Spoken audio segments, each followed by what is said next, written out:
Hello students, welcome to Parul's classes. कैसे आप सब लोग? आई होप आप सब अच्छे होंगे और अपनी स्टडी अच्छे से कर रहे होंगे। तो चलिए स्टार्ट करते हैं अपने आज की क्लास।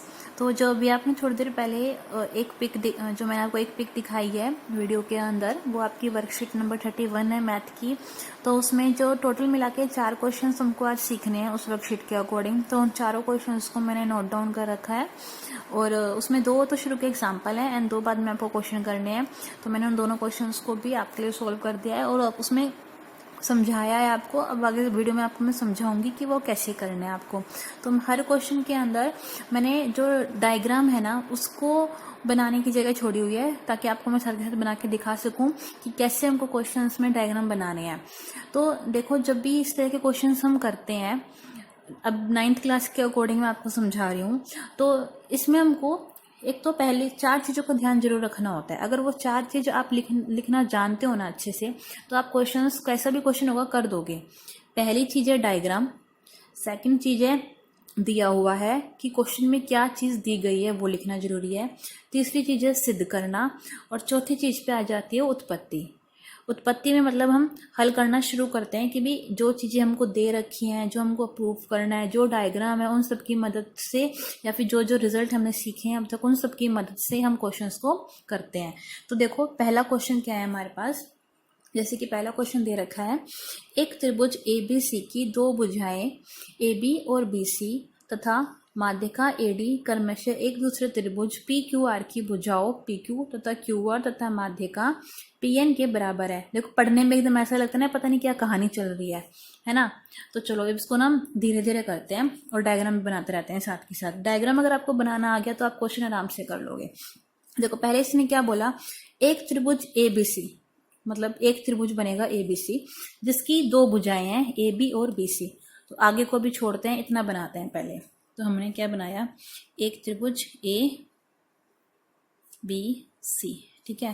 तो ये बन गया A, ये बन गया B और ये क्या बन गया C, कि इसकी 2 भुजाएं AB तथा BC, AB ये है और AC ये है, AB तथा BC तथा माध्यिका, माध्यिका हमारी ये हो गई, हमने एक माध्यिका ड्रॉ कर दी जो क्या हो जाएगा D, तो AD माध्यिका होगी। क्रमशः एक दूसरे त्रिभुज PQR, मतलब एक दूसरा त्रिभुज बना देते हैं हम, एक PQR,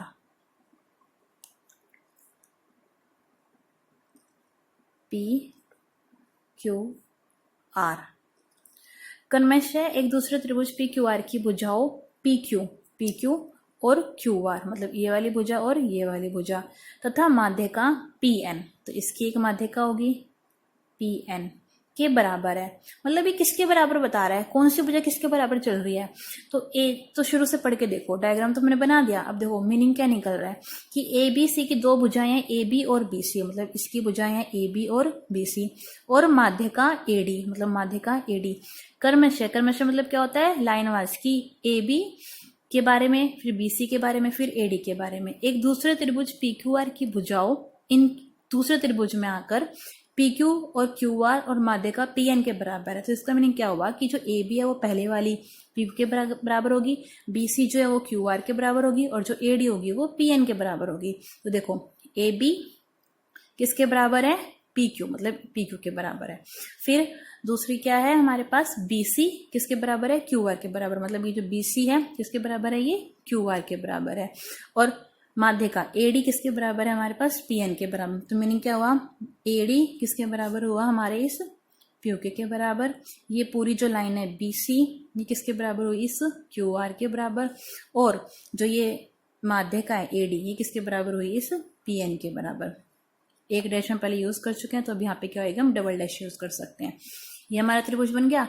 अब हमको क्या लिखना है, दिया हुआ क्या है, तो हाँ सॉरी, इधर दर्शाइए कि दर्शाना क्या है कि त्रिभुज ABD किसके सर्वांगसम है, त्रिभुज PQN के। तो ABD देखो, ABD मतलब ये वाला ट्राइंगल, और किसके सर्वांग सम होगा, पी क्यू एन, मतलब इस वाले त्रिभुज के बराबर। तो ये जो शुरू का ये जो पहला ये वाला त्रिभुज और ये वाला त्रिभुज, ये दोनों आपस में क्या दिखाना है मुझको, सर्वांग सम। दूसरे पॉइंट में क्या दिखाना है, त्रिभुज ए बी सी, तो ये पूरा बड़े वाला त्रिभुज किसके सर्वांग सम है, त्रिभुज पी क्यू आर के, मतलब ये बड़े, इस वाले बड़े के। तो इसमें पहले ये छोटे वाला ये दोनों त्रिभुज एक दूसरे का सर्वांग सम दिखाना है, फिर हमको ये जो बड़े वाला है, ये बड़े वाला और ये बड़े वाला, इन दोनों को आपस में सर्वांग सम दिखाना है। तो डायग्राम वाला काम हमने कर दिया, क्वेश्चन की स्टेटमेंट समझने वाला काम हमने कर दिया, हमको पता चल गया कि क्या प्रूफ करना है, हमको क्या चीज हमको इस क्वेश्चन में दिखानी है।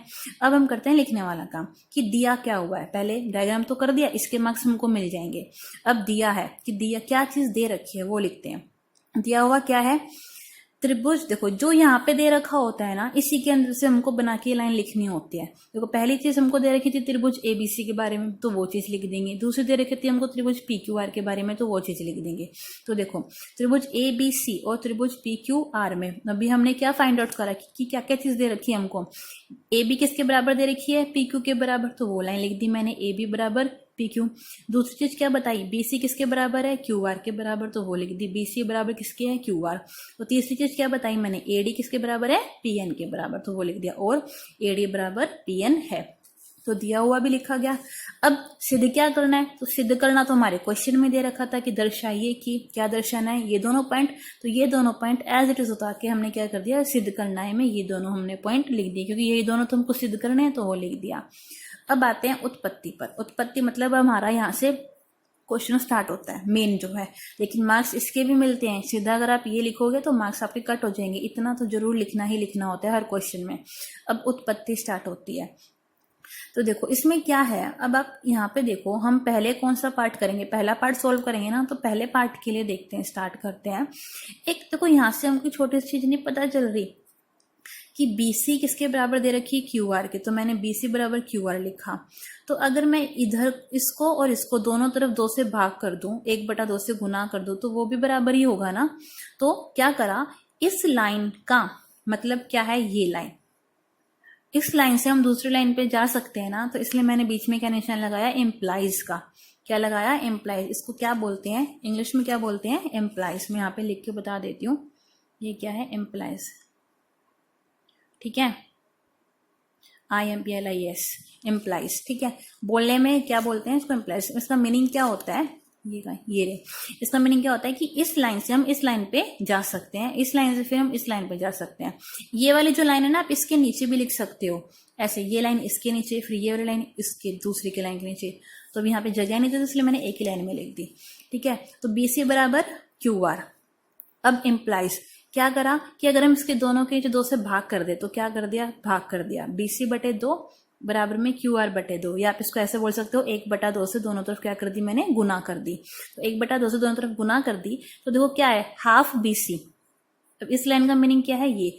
तो देखो इसका हिस्सा जो ये वाला है हाफ BC, ये BC पूरी लाइन क्या है, ये पूरी लाइन है, तो इसका आधा क्या होएगा, ये वाला हिस्सा और ये वाला हिस्सा। और ऐसे इस पूरी लाइन का आधा क्या होएगा, ये वाला हिस्सा और ये वाला हिस्सा। तो इससे क्या पता चल जाएगा, जो ये वाली लाइन है BD किसके बराबर है, QN के बराबर है ना। जब ये पूरी लाइन और पूरी लाइन ये दोनों आपस में बराबर है, तो इनका आधा आधा पार्ट भी तो आपस में बराबर होगा। तो वही क्या लिखा है मैंने, BD बराबर QN, और इसको मैंने दे दिया समीकरण 1। बस इस लाइन को मैंने क्या दे दिया, समीकरण 1। अब देखो ये वाला त्रिभुज और ये वाला त्रिभुज को आपस में सर्वांग सम दिखाना था ना, पहले पार्ट में हमको ये क्या करना है, त्रिभुज ABD सर्वांग सम किसके है, त्रिभुज PQN के। तो वही लिखा मैंने, त्रिभुज ABD और त्रिभुज PQN में।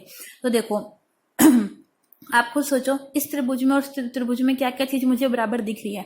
एक ये लाइन दिख रही है AB बराबर PQ, तो वो लिख दिया AB बराबर PQ। तो ये चीज तो दे रखी थी ना, तो क्या लिख दिया, ब्रैकेट में रीजन दिया है। सेकंड लाइन क्या दिख रही मुझे को, AD बराबर PN, तो वो लिख दिया AD बराबर PN। रीजन क्या होएगा, दिया गया है। तीसरी चीज, ये तीसरी लाइन, ये त्रिभुज पूरा और ये त्रिभुज पूरा छोटे वाला, तो देखो इसमें ये वाली लाइन भी और ये वाली लाइन भी बराबर है, अभी हमने प्रूफ करी थी। तो क्या लिख दिया, BD बराबर QN बाय 1, मतलब इस वाले समीकरण से आया है, इसलिए बाय 1 का मीनिंग क्या हो गया कि ये इस वाले समीकरण से आया है। तो अब अगर देखो तीनों भुजाएं बराबर होगी ना, इन दोनों त्रिभुज में तीनों भुजाएं बराबर हैं, तो क्या लिख दिया, त्रिभुज ए बी डी सर्वांगसम है त्रिभुज पी क्यू एन में। तो नियम क्या हो गया, बाय एस एस एस, या फिर ऐसे लिख सकते हो एस एस एस नियम द्वारा।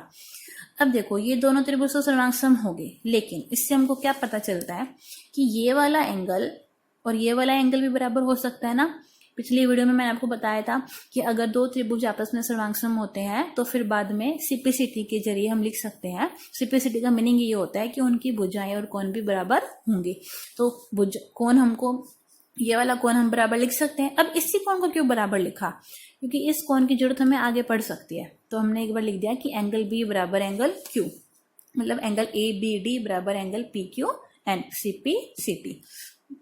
ठीक है, अब आते हैं अपने सेकंड पार्ट पर। इसके लिए तो देखो कौन सा त्रिभुज दिखाना है हमको, त्रिभुज ए बी सी और त्रिभुज पी क्यू आर। तो वही ले लिया हमने, त्रिभुज ए बी सी और त्रिभुज पी क्यू आर में। ये बड़े वाला त्रिभुज और ये बड़े वाला त्रिभुज। इसमें देखो सीधा सीधा ए बी किसके बराबर है, पी क्यू के बराबर। तो वो लिख दिया ए बी बराबर पी क्यू। क्या दे रखा है, दिया हुआ है, क्योंकि यहाँ पर मैंने पहले लिख रखा था ए बी बराबर पी क्यू। तो क्या लिखेंगे हम, दिया हुआ है। सेकेंड चीज बी सी बराबर क्यू आर। ये जो बड़ी वाली लाइन है, अब तो हम बड़े त्रिभुज की बात कर रहे हैं ना, ए बी सी और त्रिभुज पी क्यू आर जो बड़े वाला दिख रहा है आपको। तो इसमें सीधा सीधा पता चल रहा है एक ये वाली भुजा बराबर थी, एक ये नीचे वाली भुजा बराबर थी। तो बी सी बराबर क्यू आर दिया। पर अभी हमने ये वाला कोण और ये वाला कोण भी आपस में बराबर कर रखा है, तो वो भी लिख दिया हमने कि एंगल ए बी डी, मतलब एंगल ए बी डी और एंगल पी क्यू एन, ये वाला एंगल भी क्या होगा, बराबर। लेकिन इसी एंगल का मीनिंग क्या चल रही है, वही ना कि एंगल बी और एंगल क्यू भी आपस में क्या है, बराबर है। तो इसलिए क्या होएगा, त्रिभुज ए बी सी सर्वांगसम हो जाएगा त्रिभुज पी क्यू आर की। ठीक है, इस तरह से हमारा जो सेकंड वाला था वो भी हमारा प्रूव हो चुका है। अब आई होप आपको ये क्वेश्चन समझ में आया होगा। अगर आपको ये क्वेश्चन समझ में नहीं आया है तो इसको दोबारा से देखना, ताकि आपके आगे आने वाले क्वेश्चन भी क्लियर होते रहे। अब सेकंड क्वेश्चन पे आते हैं हम अपने। सेकंड क्वेश्चन पे देखिए, सेकंड क्वेश्चन में क्या दे रखा है, साथ के साथ क्वेश्चन को पढ़ेंगे और डायग्राम भी बनाएंगे। बीई और सीएफ एक त्रिभुज ए बी सी के दो बराबर शीर्ष लंब है। तो मतलब एक त्रिभुज बनाना है हमको, तो पहले बात तो ये क्लियर होगी। तो त्रिभुज बना देते हैं ए बी सी। बीई और सीएफ एक त्रिभुज ए बी सी के दो बराबर शीर्ष लंब है। तो बीई ये हो गया शीर्ष लंब इसका, ठीक है। दूसरा क्या है, सीएफ, तो दूसरा क्या बन जाएगा, ये वाला बन जाएगा। तो ये बन गया, दो शीर्ष लंब बन गए। अब आरएचएस सर्वांग समता नियम के प्रयोग से, मतलब जो आरएचएस वाला रूल है उसके प्रयोग से हमको सिद्ध करना है कि त्रिभुज ए बी सी एक समद्विबाहु त्रिभुज है। मतलब ये बड़े वाला त्रिभुज है ए बी सी, क्या निकल जाए, एक समद्विबाहु त्रिभुज निकल जाए, है ना। अब समद्विबाहु त्रिभुज का अगर आपको याद होगा, पिछली क्लास में मैंने सिखाया था आपको कि क्या होते हैं, दो भुजाएं बराबर होती हैं। तो अगर मैं ए बी को और ए सी को आपस में इक्वल प्रूफ कर दूं, और इस बड़े वाले बी को और इस सी को आपस में प्रूफ कर दूं कोण को कि बराबर है, दो कोण बराबर हो जाएंगे, दो भुजा बराबर हो जाएगी, तो हो जाएगा ना पूरा त्रिभुज समद्विबाहु त्रिभुज। तो हमको यही करना है। डायग्राम हमने बना दिया, अब लिखते हैं दिया हुआ क्या है। तो दिया हुआ क्या है, मैं वही ऊपर की लाइन से हमने निकाला कि त्रिभुज ए बी सी दे रखा था, एक त्रिभुज ए बी सी में बीई और सीएफ शीर्ष लंब है। ये लाइन दे रखी है ना, बीई और सीएफ एक त्रिभुज एबीसी के दो बराबर शीर्ष लंब है, मैंने वही लिख दिया। अब बराबर बोला है ना कि बराबर है, तो ये मैथ की भाषा में लिख के दिखा दिया मैंने कि बीई किसके बराबर है, सीएफ के, ये हमने लिख के दिखा दिया। अब सिद्ध क्या करना है, जो ये लास्ट लाइन लिख रखी थी, सिद्ध कीजिए कि त्रिभुज ए बी सी एक समद्विबाहु त्रिभुज है। ये लाइन ऐसे की ऐसी हमने यहाँ पे लिख दी कि त्रिभुज ए बी सी एक समद्विबाहु त्रिभुज है। इस चीज को प्रूव करना है हमको। अब आते हैं उत्पत्ति में। तो देखो हमको सीधा सीधा इसमें क्या दिख रहा है, अगर आप ये देखो कि हमको ये बड़ी वाली लाइन ए बी को इस ए सी के बराबर प्रूफ करना है, ठीक है। लेकिन इन दोनों त्रिभुज में आप देखो आरएचएस यूज करना है ना, हमको लिख रखा है ना इन्होंने खुद क्वेश्चन में कि कौन सा नियम से प्रूफ करना है, आरएचएस सर्वांग समता का यूज करना है हमको, है ना।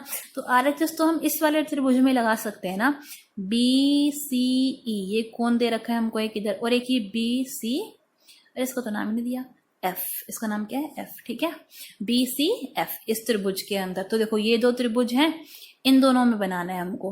तो मैंने यही दो त्रिभुज लेके देखा, पहले त्रिभुज बी सी एफ और त्रिभुज सी बी ई में कैसे होएगा, बी सी बराबर बी सी, तो ये बी सी क्यों हुआ, क्योंकि इस त्रिभुज के अंदर अगर मैं देखूं और इस त्रिभुज के अगर मैं देखूं, दोनों में क्या है, बीसी कॉमन है ना, तो बीसी बराबर बीसी उभयनिष्ठ हो गया, ठीक है।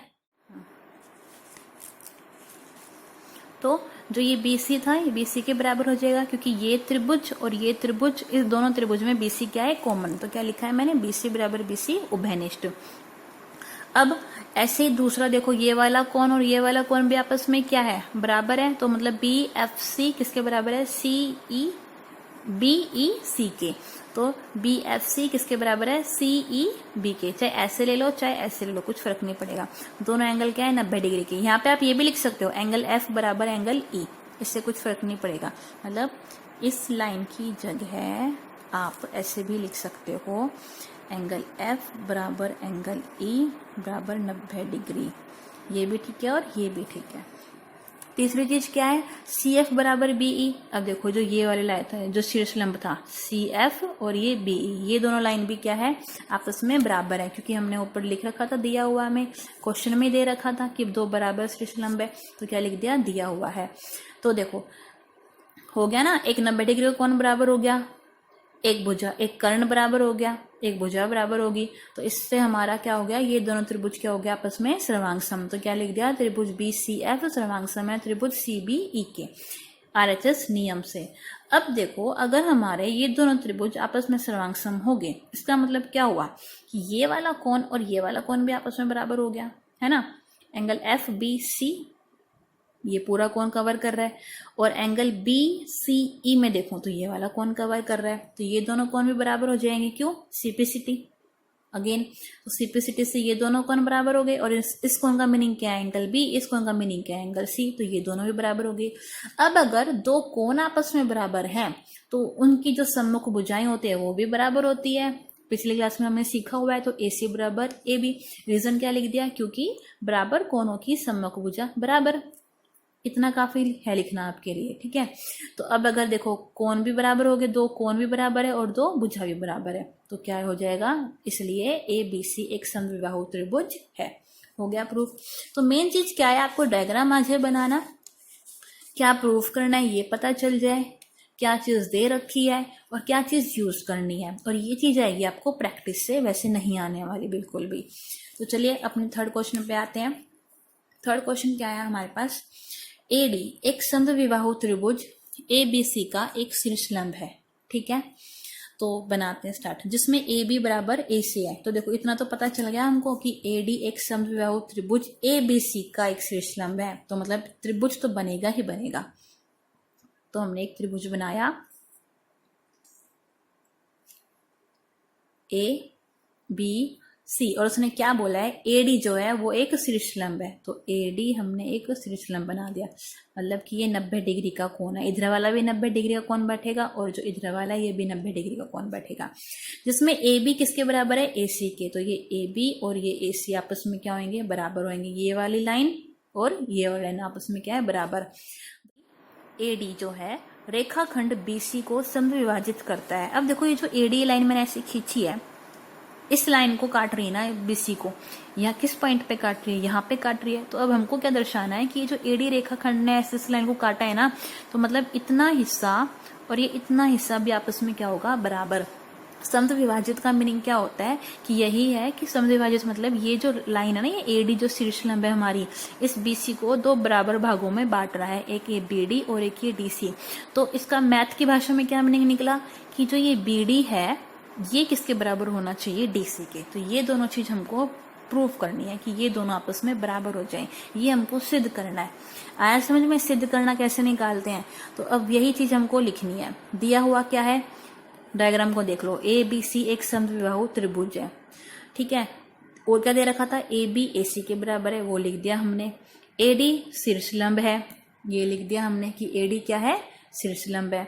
अब सिद्ध करना है एडी बीसी को समद्विभाजित करता है, मतलब कि बीडी बराबर डीसी। यहाँ पर आप ये चीज भी लिख सकते हो कि बीडी बराबर डीसी, आप ऐसे भी लिख सकते हो, कुछ फर्क नहीं पड़ेगा। ये लाइन लिख दो या फिर ऐसे लिख दो, दोनों चीज बराबर है, क्योंकि इस लाइन का मीनिंग इस त्रिभुज, इस डायग्राम से यही निकलता है। अब आते हैं उत्पत्ति, मतलब कि क्वेश्चन कैसे करेंगे। त्रिभुज ए बी डी और त्रिभुज ए डी सी में देखो, एक ये त्रिभुज बन रहा है ए बी डी और ये त्रिभुज ए डी सी, इसको लेके देख लेते हैं एक बार। इसको पहला त्रिभुज ले लिया, इसको दूसरा ले लिया, इन दोनों में देखते हैं। एक तो चीज दे रखी है हमको, ए बी किसके बराबर है, ए सी के। तो अच्छा पहले कोण का देख लेते हैं। देखो एंगल ए डी बी, ये वाला जो कोण है और ये वाला कोण है आपस में बराबर है ना, तो एंगल ए डी बी किसके बराबर है, एंगल ए डी सी, क्योंकि दोनों कितने डिग्री के, 90 डिग्री के। ठीक है, अब ए डी बराबर ए डी, क्योंकि इस त्रिभुज में भी ये लाइन आ रही है और इस त्रिभुज में भी ये लाइन आ रही है, तो ए डी बराबर ए डी, क्योंकि उभयनिष्ठ मतलब कॉमन है। तीसरी चीज ए बी बराबर ए सी, जो ए बी किसके बराबर है, ए सी के, क्यों दे रखी है। तो ये दोनों त्रिभुज हो गए, जो मैंने दो ऊपर त्रिभुज लिए थे ए बी डी और त्रिभुज ए डी सी, आपस में क्या हो गए, सर्वांग हो गए RHS नियम से। अब अगर ये सर्वांग है तो देखो ये पहला वाला त्रिभुज और ये दूसरे वाला त्रिभुज, ये वाला पूरा त्रिभुज और ये वाला त्रिभुज, दोनों आपस में क्या है, सर्वांग है। तो मतलब क्या होगा कि ये वाली भुजा और ये वाली भुजा भी आपस में बराबर होगी सीपीसीटी से, तो वही लिख दिया बी डी बराबर डी सी, मतलब सीपीसीटी। अब अगर ये और ये आपस में बराबर हो गए तो क्या होगा, एडी कोमा, मतलब जो एडी जो है वो बीसी को समद्विभाजित करता है। देखो ये लाइन और ये लाइन बराबर है ना, तो इसी यही लाइन प्रूव करनी थी, ये चीज हमने प्रूव कर दी। और इस लाइन का मीनिंग क्या निकलता है कि एडी बीसी को समद्विभाजित करता है। इस तरह से हमारा ये वाला क्वेश्चन भी खत्म होता है। मैं आपको फिर से कह रही हूँ, अगर आपको समझ में ना आए तो वीडियो आप शुरू से देखना और कोशिश करना कि क्वेश्चन को साथ के साथ लिखो समझकर, ताकि आपको इजी रहे क्वेश्चन को करने में। अब हमारे पास आते हैं लास्ट आखिरी क्वेश्चन, फोर्थ क्वेश्चन जो आपको दे रखा है आखिरी में, इसको देखते हैं।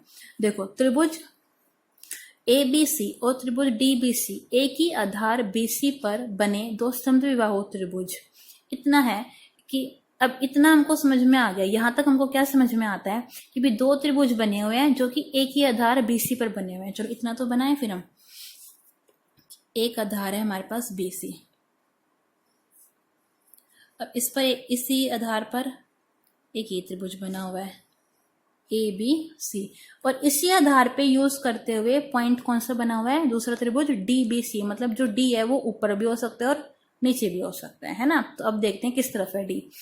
इस प्रकार है कि A और D भुजा BC की एक ही ओर स्थित है। मतलब क्या होगा कि जो A वाला बिंदु है और जो D वाला बिंदु है दोनों एक ही ओर है। अब देखो अगर मान लो मैं D को इधर बना दूं, डी वाला जो पॉइंट है, क्योंकि दो त्रिभुज बनाने हैं ना मुझे, एक त्रिभुज तो बन गया ABC, लेकिन DBC में BC वाली लाइन तो मिल गई, लेकिन D का फिक्स नहीं हो रहा कि D को इधर लूं या इधर लूं।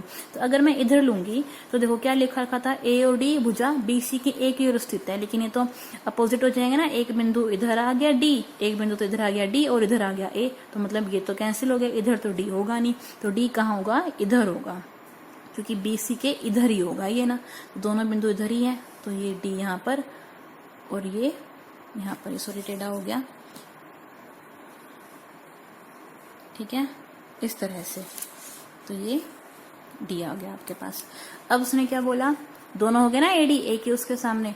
अब आगे क्या बोल रहा है, यदि AD बढ़ाने पर, AD को बढ़ाना है मतलब AD मिलेगा, AD कब बनेगा, जब A और D मिलेगा ना आपस में, तो AD हमने मिला दिया, ठीक है, को बढ़ाने पर BC को प्रतिच्छेद करता है, BC को P पर प्रतिच्छेद करता है, तो BC मतलब ये बढ़ेगा, तो ये यहाँ पर गया, P पर आ गया, P पर प्रतिच्छेद कर दिया। तो दर्शाना है कि त्रिभुज ABD सर्वांग होगा त्रिभुज ACD के, तो ये जो ABD, तो ये वाला त्रिभुज बैठा मेरे पास, दूसरा ACD दूसरा त्रिभुज क्या बैठा, ये दोनों, मतलब इन दोनों त्रिभुज को आपस में सर्वांग बताना है।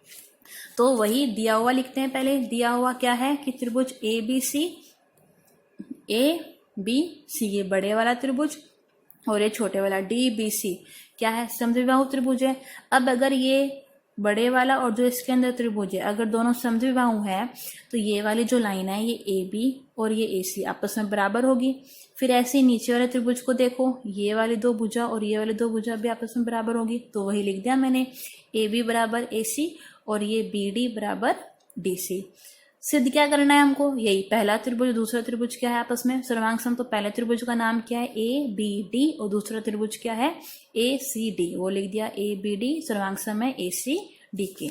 अब करते हैं उत्पत्ति, तो जौन से सर्वांग सम प्रूव करने हैं वही दोनों त्रिभुज ले लिए मैंने कि त्रिभुज ए बी डी और त्रिभुज ए सी डी में पहला क्या मिल रहा है हमको, ए बी किसके बराबर है ए सी के, ए बी ए सी के बराबर है, तो ब्रैकेट में क्या लिख दिया हुआ है क्योंकि ये तो क्वेश्चन में दे रखा था ना ए बी बराबर ए सी, और ये कहाँ से पता चला कि यहाँ पे लिख रखा है कि दो समद्विबाहु त्रिभुज है, ठीक है। तो अब दूसरा क्या है बी डी बराबर डी सी, वो कहाँ से हुआ, ये भी दे रखा है बी डी बराबर डी सी, क्योंकि ये छोटे वाला त्रिभुज जो था अंदर वाला त्रिभुज ये समद्विबाहु था, तो इसलिए ये वाली भुजा और ये वाली भुजा आपस में क्या होगी बराबर होगी। तीसरी चीज क्या है ए डी बराबर ए डी, अब देखो इस दोनों त्रिभुज को लेके चले थे ना, दोनों त्रिभुज के अंदर ये वाली भुजा इस वाली भुजा के बराबर होगी, ये वाली भुजा इस वाली भुजा के बराबर होगी। जो बच्ची ये वाली भुजा ये तो दोनों त्रिभुज में आ रही है ना, इसमें भी आ रही है और इसमें भी आ रही है, तो ए डी बराबर ए डी उभयनिष्ठ हो गया। तो अब तीनों भुजाएं बराबर होगी, तो इसलिए दोनों त्रिभुज क्या हो गए सर्वांग सम, किस नियम से एस एस एस नियम से है प्रूफ, यही तो हमको प्रूफ करना था। तो इस तरह से आज आपकी अगली वर्कशीट कंप्लीट होती है। इस वर्कशीट में जितने भी क्वेश्चन थे मैंने आपको सारे करवा दिए हैं, तो आई होप आपको सारे समझ में आए होंगे, और अगर ना आए हो समझ में तो आप इस वीडियो को दोबारा से देखना ताकि आपको अच्छे से समझ में आ जाए। Okay, thank you.